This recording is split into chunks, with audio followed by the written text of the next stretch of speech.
Well, I told the guys in the locker room that'll go in the book one day. Turn it over 24 times and win. And so and this is may sound crazy, but those are the best wins. Sometimes the best wins are when you can't make a shot and can't throw it in the ocean and you still find a way. One time, years and years ago, we coaching a team, we gave up 20, I think it was 24 made threes, 16 made threes in the first half, and we still won the game. And I think when you can overcome some things like that, the character piece is the part you're most proud of, and those are the ones you remember the most. But I'm really, really pleased that we won. I have so much respect for Anthony and for the Dayton staff. I've gotten to know those guys being in the area here.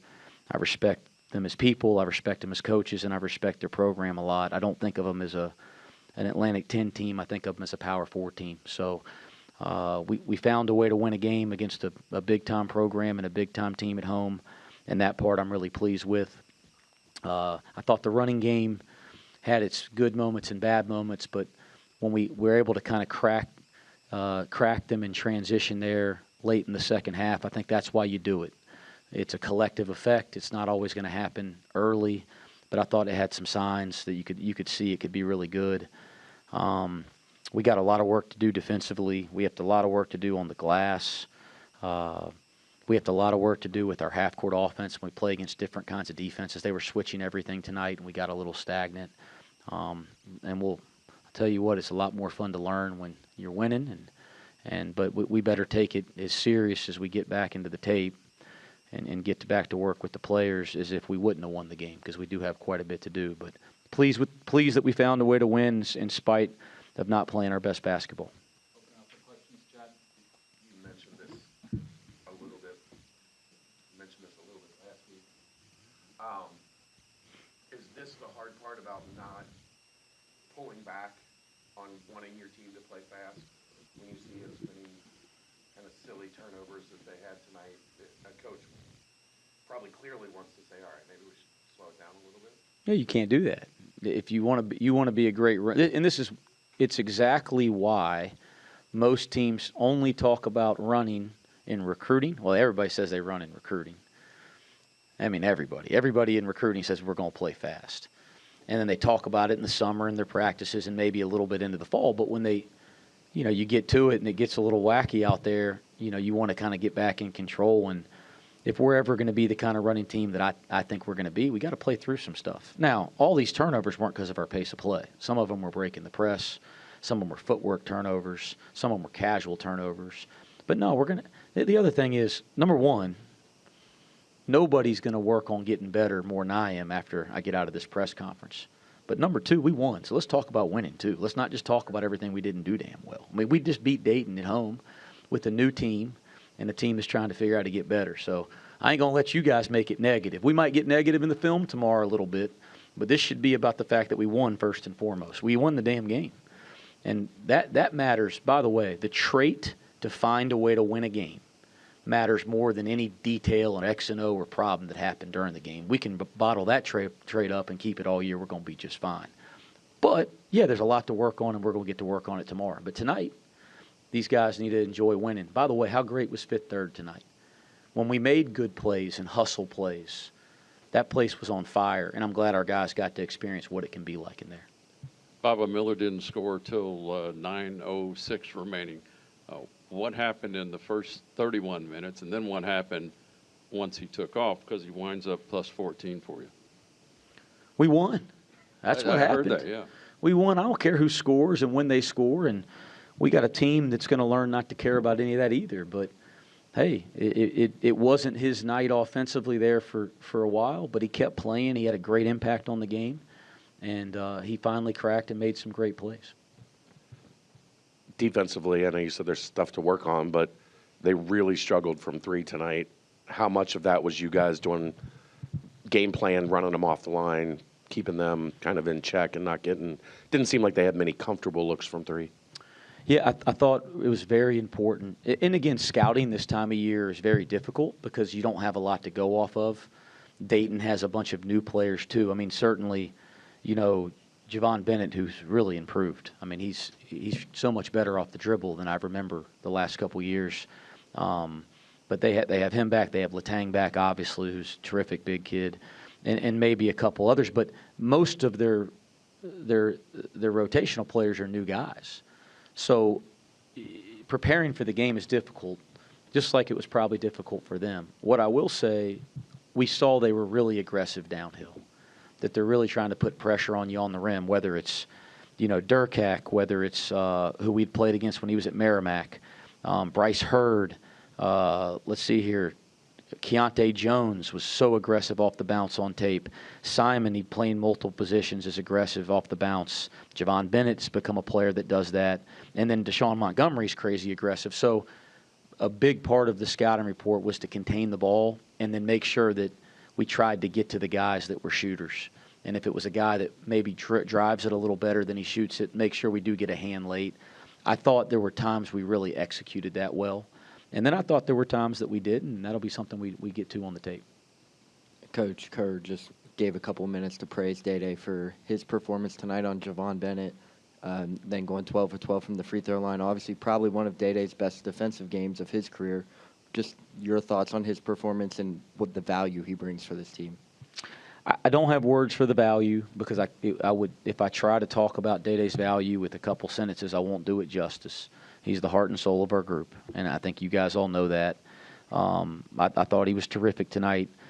That was a fun matchup to watch those two go at it a little bit, and I thought he was terrific. He got beat middle one time and fouled there late, but outside of that, I thought he was terrific. And we weren't good on the free throw line. I think we were 1 for 8 between Baba and Moo. But Dayday stepping up and going 12 for 12, and Sincere going 6 for 8. I was really proud of that. Wes, you want to talk about reasons you won. I think 2 big moments were right before halftime. Baba picks up, the technical, maybe things aren't going your way, some adversity there. And then they cut it to 48-46, second half. The way you guys responded to those 2 moments, how would you characterize your response as a team? Yeah, thank you. Thank you for the positive question. I appreciate it. We'll do the negative stuff in our film tomorrow. But, there were some moments there because I thought we had played a really nice first half. But we kind of let them back into it there. We'll look at the tape on the technical and all that stuff. But that obviously hurts us, not just because it's a big swing in terms of the lead, but it also gets Baba from 1 to 3 pretty quick. And I thought that was a big momentum change. I thought we did a really nice job handling it. I think they cut it to 5 at one point there in the second half. We get it out of the net quick and advance it and score a basket right back on them. So that was one of the things we've been working on all preseason. No, I thought we handled the tough moments well tonight. You guys know this. That's a more important quality than anything else because you're going to have the tough moments and the type of games we're going to play, and we got to build on that. Kind of going off of that, who did you see kind of step up and try to lead the group after so many discouraging moments because those things can snowball? But it seemed like they just kept on bouncing back from the adversity of all the turnovers and all the things that didn't go their way. Yeah, I think they all were about the right things, and they were saying the right stuff in timeouts to each other. We talked a lot about next play before the game. We knew they'd play hard. I mean, again, there's a lot of respect for Dayton. So if I singled one guy out, it wouldn't be fair to all the other guys. But I thought we saw a lot of positive mindset and attitude tonight. You said that sometimes these are the ones that feel the best. Why is that? Why are when you make some mistakes but still find a way to win? Why is it that those feel the best? Yeah, I think because it's early and there's so much work to do for us to be the great team that I believe we can become. But the great teams win no matter what the circumstances are. They find ways. And so I think that quality, and I'm not saying we have it yet, but we're building it, that quality to find ways to win regardless of what the heck goes on out there, that's more important than any other thing we can talk about on the stat sheet. And the best teams that I've been around, coached, been a part of, they found ways to win no matter what the circumstances were. So to see, you can't break the press there for a while. There's a bunch of careless turnovers. They're making a couple runs based on your turnovers, and you find a way against a good team. Again, that's a really positive quality that we can build on, and that if we'll build on it and embrace it, it could serve us very well when we get to Big 12 play. Coach, Dayday mentioned how important it was to be in the lockdown on Bennett tonight. He was coming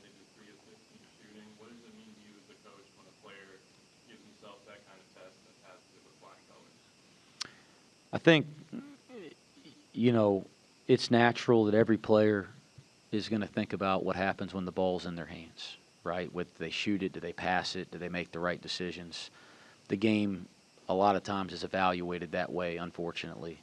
But most of the game is played without the basketball in your hands. And so when you have a young man like Dayday that's able to evaluate himself that way and value those things, I think you have leadership and you have somebody that values winning. I think we have other guys like that, but it's nice to hear him not just – he's going to be that way, but it's cool to hear Dayday starting to be able to verbalize those things. Like there was a good deal of switching tonight. Yeah. 3, 4, 5, especially from your, small forward down. Is that something, as you develop, you think this team can grow into a strength that those guys can all move pretty well? Are switching. Are switching, yeah. Yeah, because they were switching everything, which surprised me because they hadn't switched everything. Like you guys talk about game prep this time of year, it's got to be more about your team because, they played a zone out of bounds tonight. They haven't done that one time in the 4 competitions, the 2 exhibitions. They switched everything. They've done some late switching in their pick and roll, and they've selectively switched some stuff off the ball to this point. But the level to which they switched tonight was a little bit different. And that's what basketball is like early in the year. As far as us, I think we're going to have the ability to do quite a few different things defensively. We're still working on, we're still at ABC right now with our defense and with our offense. So to get to the next stuff, we still got to really improve at some of the very fundamental things of our half-court man-to-man defense. But I think we're going to be a team that can switch defenses. I think we're going to be a team that can scheme a little bit and start switching some stuff. But I don't think that's going to happen overnight. I think it's going to be a process. Any more questions for Coach? Last one here. The big moment in this game is when Obviously, Dayton makes the run. Tyler McKinley has that big segment there. Could you just reflect on what that was like for him? Obviously, he gets the jumper, gets the rebound, and finds Dayday for the 3. How big was that segment and a turning point in this game, and how cool was it to have Tyler kind of see that moment there come to fruition? It's just so nice to have him playing. Again, it's felt like I met with Tyler the first summer that I was the coach here. I guess whatever the first day you were allowed to meet with the young prospect, at whatever age he was, that was the first summer I was here. So there's been a relationship with Tyler and his family since the moment I came to Cincinnati, and it's felt like forever till he can put a jersey on and play. So just having him out there has been great. You guys can see how special of a player he's going to become. And I thought he gave us great minutes tonight. I thought he had some moments, but I thought he was great in his pick and roll coverages, which was important, guarding Letang. I thought he gave great effort. And then, as you mentioned, some of the passing, you see the skill and the passing that he has in the front court, and you saw that during that stretch that you mentioned. Thanks. Was that the game you expected? Tighter, or what did you expect? We expected a good game. Both teams going to compete hard. Just we wanted to come out with a dub, so we just played together, played hard, and came out with the dub. Coach probably not happy with the turnovers, but how do you guys fight through that? How do you learn from it? Obviously, it's not the number that you guys wanted. Yeah, a lot to clean up. Definitely can't be happy with the turnovers. 24, that's a lot. Yeah, we got 24 possessions, and we still won by how much we won? 14, 12? So there's definitely negatives, but try to look at it as a positive. Clean up a lot of stupid ones, including me in the end. So we just got to know time and score. Kerr, what does that teach you about this group that despite 24 turnovers, you guys can kind of rally together, fight through the adversity, and come out on top? Yeah, I think we're a resilient group. Everybody takes winning seriously. Nobody puts their head down. Everybody trusts their work. And I think I actually want to share that story, which was very eye-opening to me, was 2 hours before our shoot-around today, I saw Dayday come to the locker room full sweat, working out. And I'm like, damn, you got to go for 30 today, right? And his first response was like, nah, I got to lock Javon Bennett down. I was like, oh, okay, my bad. Usually when I would say something like that, then the response would be, yeah, I got, I'll go for 30. So I think that just shows how nobody thinks about themselves here. You know, we got a really good group who just values winning so much and just make winning plays.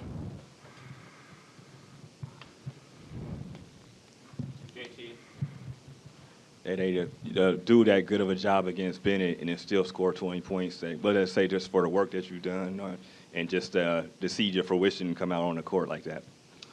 Just know that was one of my matchups for tonight. Just locking in. Just gotta defend the ball. I take pride in the defense. So I was just telling the guys like, we gotta guard the ball tonight. We gotta guard it together too. We gotta rotate on defense. Offense end. Just my teammates just finding me, and I'm being aggressive on the offensive end. Just getting paint touches, making plays. Dayday, obviously having that defensive matchup with Javon Bennett tonight. You've been a guy who's been proud to be that lead defender for Cincinnati in the past, but playing alongside Kerr since here. What made you want that matchup more? And like Kerr said, going through that workout earlier, what made you have that mindset? I just know my gift is in defense. I take pride in that. So I just wanted to take the challenge on Bennett tonight. That's one of their leader scorers. So I just want to take pride and just, guard the ball tonight. Kerr, you've seen a lot of hoops. What's different about Abayev? What's stood out so far from this freshman? I think just his ability to really score. He can get his own shot anytime he wants, and I think he's done a good job kind of mixing his own game into what we're trying to do here. So, he keeps his head down. He works. Good game, bad game. He's always consistent. So this is very impressive from a freshman. In the back. Obviously, a ton of physicality from the Flyers. Was that something you expected coming into the game, or did you just have to adapt to that as the game went on? I mean, we know they was aggressive. They big man's aggressive. The guard's aggressive. So, we just took on the challenge to compete with them. So. Is this game a good test for the Big 12? It got a little intense out there. There were a lot of fouls. You don't seem to be a guy that backs down from much. I think our whole team is that way. I think our whole team is wired that nobody backs down from anybody. But, look, Dayton is a good program. They're a very respected program. They're always in their league. They're top 2, 3, constantly making to March Madness. So we definitely, we're very locked in for the game. And that's a quad 1 or quad 2 win. So that's great. Obviously, at the end of that first half, Kerr, there was emotions, and Baba got called for that technical. Dayton was making a run. Kind of a learning moment for you guys as a team to keep your composure when things get really intense. Dayday also, if you want to chip in on that. For sure, especially end of the halves. We want to be the team that ends halves really good. If it's a 6-point game, we want to, last media timeout, we want to put it up to 12, kind of go into half a little bit more comfortable. So, yeah, definitely good learning experience. And, Baba has been around also, a lot of years now. So, I'm not really tripping about that. He's smart enough. He knows what he did, and it wasn't even that serious. I thought we should have gotten some calls from that situation too, but, that's just my eyes. Dayday, you held Javon Bennett to 12 points, as Kerr mentioned. But if you're honest, are you more impressed with that, or are you going 12 for 12 from the line? Most since, I think, 2012 for a Bearcat. Nah, I'm just more locked in on locking Bennett up, just competing against him, just taking on the challenge I told my teammates I was going to do, just staying locked in, stay focused on defense. I don't really be caring about scoring. The ball going to find my ways. I just got to make shots. Kerr, 8 assists for you tonight, 6 of those in the first half. Obviously, the biggest one of the game kind of came with the oop to Baba Miller in the second half. Break down that play. What did you see? Because when you threw that loop, it looked like no one really saw Baba behind him but you. 5 turnovers too. I want to mention that. That's not very good. But, first half, I think I just tried to make that easy play over and over, and I think that's how we tried to really play. So, I just drove and then I just lobbed it up. I'm not very good at running through. When you ask me run through the play, I don't know. I just instincts take over, so I can't really explain the play. Last two, Jason and Chad. Kerr, you talk about you just mentioned Dayday as a teammate, but can you expand on that a little bit? There's a guy who's been here for a long time. There's been a lot of changes here. The roster turns over, obviously, but he's been one constant here. How important is he? Is it to have that guy, and what does he mean to this team? Yeah, I mean, I played against Dayday now. I played against him 2 years ago. I knew he was a winner just the way he plays. And once I hit the portal, honestly, and when I started talking to Cincy, like, I immediately hit up Dayday on Instagram. I don't know if you remember. And we had a conversation immediately. I wanted to go to the program where obviously there is a lot of turnarounds with rosters nowadays, but you want to have some kind of foundation. And I think if you have a winner like Dayday is, then you want to be part of that. He knows Coach West better than any of us. They have their own little connection, their own little side jokes that nobody even understands in practice and whatever. So, yeah, I mean, Dayday has been huge. I mean, Cincy fans should be, like, very thankful and grateful that he's here with us, and I am, certainly. Chad, final question. Dayday, the three that kind of spark things. Tyler McKinley catches a pass going towards the rim. Instead of forcing up a layup, he kicks it out to you for a wide open three. Is that just symptomatic of how Tyler plays and the way that he helps the team when he's on the floor? Yeah, Tyler, he always making plays. I mean, it's every day in practice. He got good IQ. He knows not to take a bad shot, so he just see me in an open view, so I just hit the open shot. So. Thank you, guys. Yep, thank you. Shout out to my mom.